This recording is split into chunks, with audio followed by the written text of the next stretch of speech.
বিসমিল্লাহিররহমানিররহিম। সুপ্রিয় শিক্ষার্থীবৃন্দ, আজকের ক্লাসে সবাইকে স্বাগত।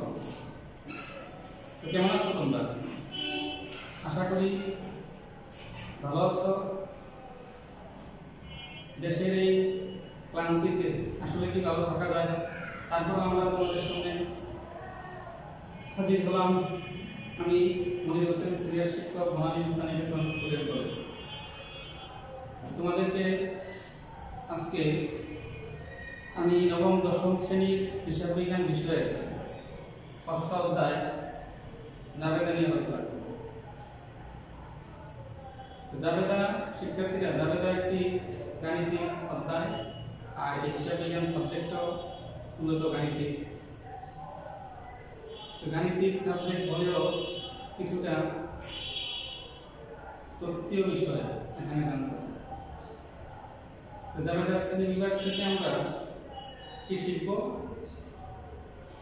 এই অধ্যায় শেষে তোমরা জাবেদা কি করতে পারবে, জাবেদার শ্রেণী বিভাগ ব্যাখ্যা করতে পারবে, বিভিন্ন প্রকার জাবেদা তোমরা তৈরি করবে। এখন আমরা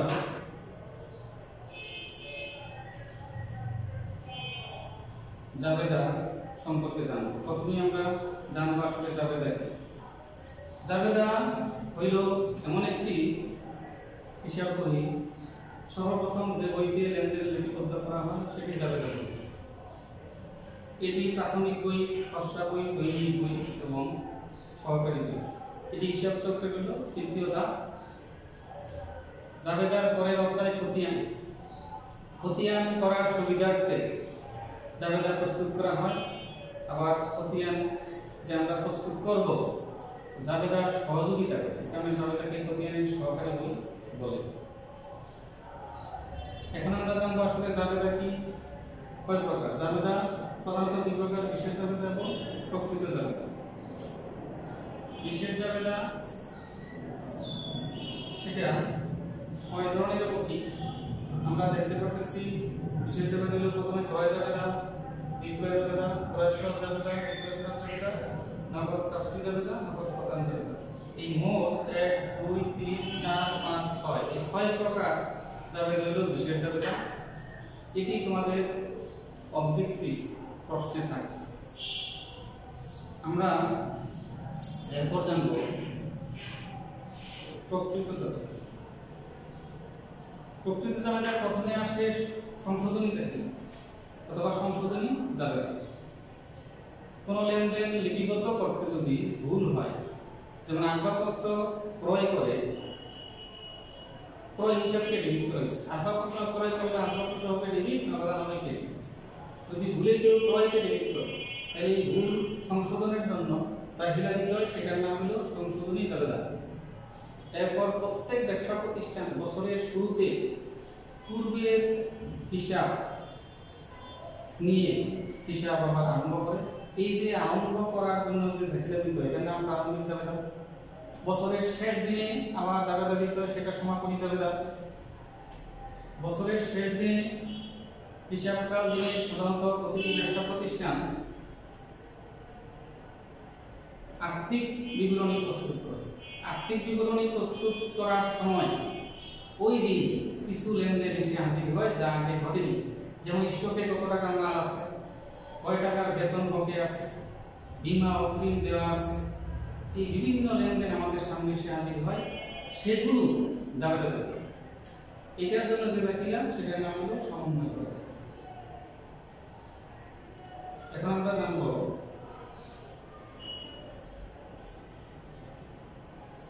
ক্রয় জাবেদা কি, ক্রয় জাবেদা কিভাবে প্রস্তুত করে, এই বিষয়ে আমরা ধারণা দেব। তো বন্ধুরা, তোমরা ইতিমধ্যে আসলে পণ্য সম্পর্কে একটা ধারণা লাভ করেছো। পণ্য হল সে জিনিস যেটা আমরা বিক্রয় করার উদ্দেশ্যে ক্রয় করি, সেটাই পণ্য।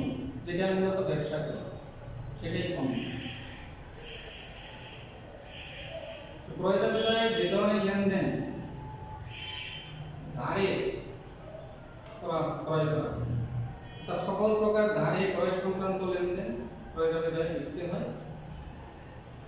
যেমন আলমের নিকট থেকে আমরা দেখতে পাচ্ছি, আলমের নিকট থেকে পণ্য ক্রয় 5000 টাকা 10% কারবারি বেতন। এই যে আলমের নিকট থেকে ক্রয়, এটি অবশ্যই নগদ না, ধারে ক্রয়।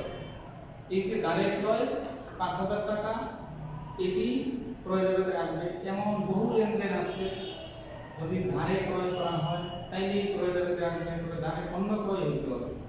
এটা থেকে আবার কারবারি ব্যাপার থাকলে প্রথমেই বাদ যাবে।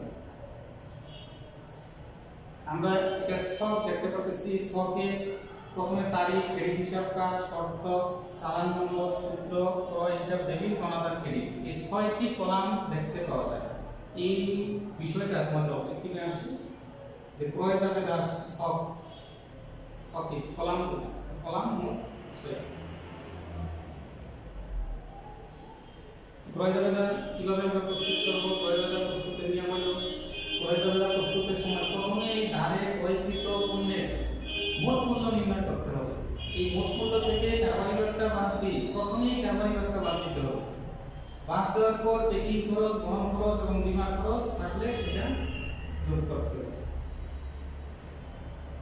এরপর একটি সমস্যা তোমাদের সামনে তুলে ধরব।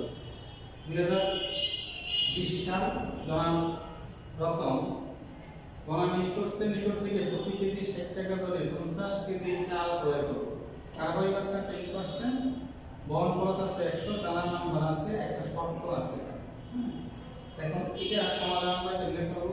প্রথমেই ৬০ টাকা দর 50 কেজি চাল, মোট মূল্য ৩০০০, এটা থেকে কারবারি ব্যাপারটা 10% বাদ দিব, ৩০০ হবে ২৭০০, আর বহন খরচ আছে 100, সেটা যোগ হয়ে যাবে মোট ২৮০০ টাকা। এখানে যে শর্ত ৩, ১০, লিড ১৫, এই শর্ত আসলে কি? এই শর্ত সম্পর্কে আমরা একটু ব্যাখ্যা তোমাদের সঙ্গে তুলে ধরতেছি। এই যে বনানী স্টোরসের নিকট থেকে জনাব রতন পণ্য ক্রয় করলো, জনাব রতন বনানী স্টোরসকে পরিশোধ করবে এখন ২৮০০ টাকা। যদি ১০ দিনের ভিতরে এই মূল্যটা পরিশোধ করে দেয় তাহলে ৩% মওকুফ পাবে, ছাড় পাবে, তাহলে এই ৮৪ টাকা বাদ যাবে। যদি ১০ দিনের ভিতরে মূল্যটা পরিশোধ করে, কিন্তু ১৫ দিনের ভিতরে এই মূল্যটা পরিশোধ করতেই হবে।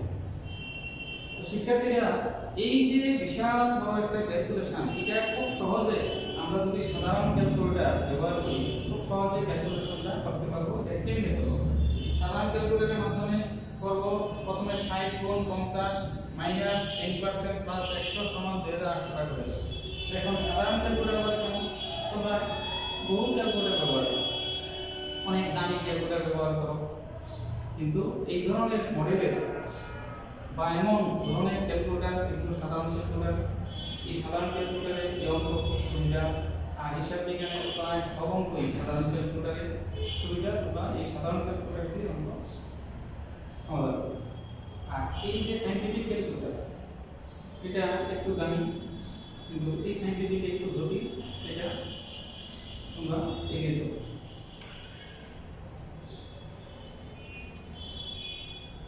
এই যে আমরা একটু পূর্বে অঙ্কের ক্যালকুলেশন শিখলাম, এটা সবকে আমরা কিভাবে বসাবো? এই যে জনাব রতনের প্রয়োজনীয়তা তারিখে করে 2020 মে 5 বনানী স্টোরস, এটা ক্রেডিট হিসাব কাজ, আসলে বনানী স্টোরসের কমাদার, শর্তে করে শর্ত লিখলাম, চালান নাম্বার লিখলাম, সূত্রের করে ঠিক মোট যে লিজ মূল্য যে ২৮০০ সেটা লিখে দিলাম। আরও যদি লেনদেন সংঘটিত হয় সেটাও এইভাবে ক্যালকুলেশন করে আমরা মোট লিখে দেবো, তাহলে আমাদের প্রয়োজনীয়তা হবে। হ্যাঁ, তোমরা কি বুঝতে পেরেছ? খুব জটিল না? এভাবে যদি ক্যালকুলেশন করো তোমরা, আরও 2 দিনের বা 3 দিনের লেনদেনও যদি থাকে তোমরা একইভাবে করতে পারো। অর্থাৎ এইগুলো প্রয়োজনীয়তা প্রস্তুতের নিয়ম। এখন আসো, অনেক সময় কেজি পরিমাণের ক্ষেত্রে একটু সমস্যা দেখা দেয়। কেজি দেখেন একটু জটিল প্রকৃতির আইটেম থাকে, সেটা কি? যেমন থাকলো 1 কুইন্টাল চাল কিনলো, তাহলে 100 কেজি। যদি 5 কুইন্টাল থাকে তাহলে 500 কেজি। আর 1 ডজনে 12টি, 1 হালি 4টি। এইভাবে এই জিনিসগুলো তোমরা যদি জানো তাহলে ক্যালকুলেশনে সুবিধা হবে। বিক্রয় জাবেদা, বিক্রয় জাবেদা হইল ক্রয় জাবেদার মতোই প্রায়। এখানে ক্রয় জাবেদা যেমন সকল ধারে পণ্য ক্রয় হয়েছে, বিক্রয় জাবেদায় সকল ধারে পণ্য বিক্রয় লিখতে হবে। যেমন তানিয়ার নিকট বিক্রয় ৬০০০ টাকা, এখানে কানিয়া বিক্রয় নগদ কথা নাই, নিশ্চয়ই এটা ধারে এমন লেনদেন যদি আরো থাকে সেটা আমরা বিক্রয় জাবেদা লিখব। মূলত বিক্রয় জাবেদায় ধারে বিক্রয় লিখব। বিক্রয় জাবেদার সব এখানে আমরা একটা বিষয় দেখতে পাচ্ছি, শর্ত বিক্রয় জাবেদায় অনেক সময় থাকে না, তাই এই কলামটা বাদ দিব, আর থাকলে দিব। তো এখানে 6টা কলাম আবার 5টা কলাম। এখন আমরা জানবো ক্রয় ফেরত জাবেদা। একটু আগে আমরা শিখেছি ক্রয় জাবেদা, বিক্রয় জাবেদা। ক্রয় ফেরত জাবেদা হলো ধারে ক্রয় করা পণ্য যদি ফেরত দেয় তাহলে যে ধরনের জাবেদা লিখে সেটার নামই ক্রয় ফেরত জাবেদা। অর্থাৎ নগদে ক্রয় করলে মাল ফেরত হবে। তোমরা মনে রাখবে, একমাত্র ধারে বা বাকিতে পণ্য ক্রয় করলে সেটা ফেরত দেয়া হয়, আর ধারে বা বাকিতে পণ্য বিক্রি করলে সেটা ফেরত আসে। নগদে ক্রয় বিক্রয়ের কোনো ফেরত নেই। তাহলে বাকিতে ক্রয়কৃত পণ্য ফেরত দেওয়া হইলে ক্রয় ফেরত জাবেদা লিখি। যেমন তুহিনকে পণ্য ফেরত দেওয়া হলো 8,000 টাকা, তাহলে এটি আমরা ক্রয় ফেরত জাবেদা লিখি। এটার সব আগের মতোই কলাম, তবে এখানে একটি কলাম কম, শর্ত নাই। ক্রয় বিক্রয় করলে শর্ত থাকে, ফেরত দিলে আর কোনো শর্ত থাকে না। শর্তের ঘরটা নেই, আগের মতোই। আর শখের কথাগুলো একটু ভিন্ন। এখন আসো বিক্রয় জাবেদা। ক্রয় ফেরত জাবেদার ঠিক উল্টো, বিপরীত হলো বিক্রয় ফেরত জাবেদা। বাকিতে যদি পণ্য বিক্রয় করা হয়, সেই পণ্য যদি কোনো কারণে ফেরত আসে, তাইলে বিক্রয় ফেরত জাবেদা লিখি। যেমন এখানে একটি লেনদেন দেওয়া হলো, ইসলামী নিকট থেকে 4,000 টাকা পণ্য ফেরত আসলো। ইসলামী নিকট থেকে 4,000 টাকা পণ্য ফেরত যদি আসে তাহলে নিশ্চয়ই পূর্বে বিক্রয় করা হয়েছিল, এখন ফেরত আসলো, এটি আমরা বিক্রয় ফেরত জাবেদায় লিখব। তো এই বিক্রয় ফেরত জাবেদার সব তুলে ধরা হলো। এখানেও 5টি কলাম, শর্তের কোনো ঘর নেই, তবে লাস্টের কলামটি খুব গুরুত্বপূর্ণ। এখানে টাকার ঘরটা টাকা নেই। এরপর দেখো নগদ প্রাপ্তি জাবেদা। যে বইতে সকল প্রকার প্রাপ্তি সমূহ লিখব, এই বইতে আমরা সকল প্রকার প্রাপ্তি, নগদ প্রাপ্তি লিখব। তো নগদ প্রাপ্তি বিভিন্নভাবে ঘটে। যেমন নগদে বিক্রি করলে নগদ প্রাপ্তি ঘটে, ভাড়া পাওয়া গেলে নগদে প্রাপ্তি ঘটে, বিনিয়োগের সুদ পাইলে নগদে প্রাপ্তি ঘটে, কমিশন পাইতে পারি নগদ প্রাপ্তি ঘটে, মালিকের প্রথমে মূলধন নিয়ে আসে, এটাও নগদ প্রাপ্তি ঘটে। যে কোনো উপায়ে নগদ যদি পাওয়া যায় সেটা নগদ প্রাপ্তি জাবেদা আমরা লিখব। যেমন এখানে নগদে বিক্রয় 10,000 টাকা, এরপর বলা হয়েছে কি এটি আসবে। নগদে ক্রয়, এটি আসবে। শিক্ষার্থীরা তোমরা ফলো করো, নগদে ক্রয় করলে কি নগদ টাকা আসে? না, অবশ্যই নগদ টাকা আসে না, নগদ টাকা চলে যায়। তাহলে অবশ্যই এটি আসবে না, এটি আসবে না। এখন আমরা জানবো নগদ প্রদান জাবেদা। নগদ প্রাপ্তি জাবেদার ঠিক বিপরীত। যে কোনো উপায়ে নগদ যদি প্রদান ঘটে তাহলে নগদ প্রদান জাবেদা লিখব। নগদ প্রদান কিভাবে ঘটে? বেতন দিলে নগদ প্রদান ঘটে, মজুরি দিলে নগদ প্রদান ঘটে। এখানে আমরা দেখতে পাচ্ছি নগদ প্রদান, বেতন প্রদান, এটা নগদ প্রদান। ভাড়া পাওয়া গেল, এই বেতন পাওয়া গেছে, এটা তাহলে বেতন প্রদান করলে এটা আসবে, আর যদি ভাড়া পাওয়া যায় সেটা আসবে। তখন আমরা যা আলোচনা করলাম,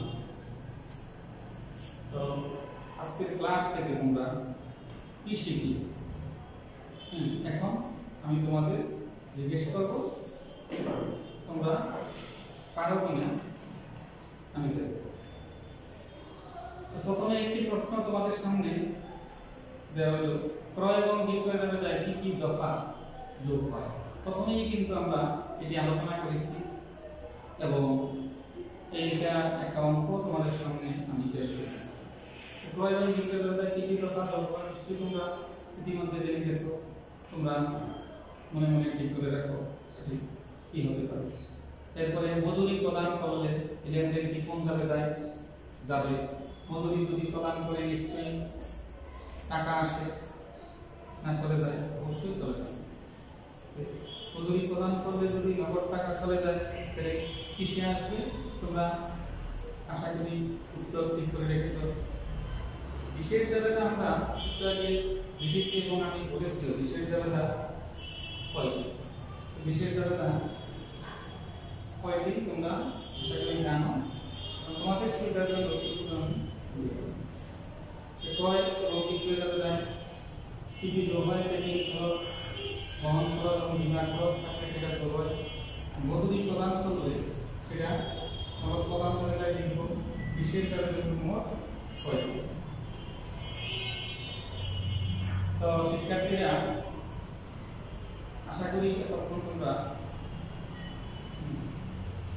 যতটুকু শিখতে এর উপর ভিত্তি করে তোমরা আগামী ক্লাসে একটি বাড়ির কাজ করবে। তোমরা ইতিমধ্যে জানো এই সাবজেক্টটা এখানে কোনো থিওরি নেই, গাণিতিক। এই কারণে গাণিতিক একটি বাড়ির কাজ তোমাদের সামনে দেওয়া হলো। নুসরাত স্পোর্টসের 2020 সালের মে মাসে কত করে দিলেন? মে 6 আমি ব্রাদার্সের নিকট প্রতি কেজি 50-90 টাকা দরে 5 কুইন্টাল ডাল বিক্রয়। আগে ছিল আমরা শিখছিলাম ক্রয় জাবেদায় ক্রয় লেনদেন দিয়ে, এখন এখানে শুধু বিক্রয়। তো বিক্রয় জাবেদায় এটা থেকে দেখি কি ধরনের সমস্যা চায়। তো এখানে 5 কুইন্টাল আছে, কেজি নেই। আমরা কিন্তু এর আগে জানছি 1 কুইন্টালে কত কেজি, তো 5 কুইন্টালে কত কেজি বলা যাবে। পেকিং খরচ আছে 300 টাকা, এখানে কাঠপরিবারটা আছে 4%, চালান নাম্বার আছে। এরপরে 10 তারিখ শিকদারের সংসের নিকট প্রতি লিটার 100 টাকা করে 400 লিটার সয়াবিন তেল 5% ভাগটায় বিক্রয় করা হলো। তারপরে চালান নাম্বার আছে 186। তো এখানে যে ভাগটা এটা অবশ্যই তোমরা জেনে গেছো ইতিমধ্যে ক্রয় বিক্রয়ের সময় কোন ভাগটা থাকে। এখান থেকে 3টা প্রশ্ন তোমাদের সামনে দিলাম। তারপরে ভাগটার পরিমাণ নির্ণয় করবে। উপযুক্ত লেনদেন দ্বারা বিক্রয় করাটা প্রস্তুত করো।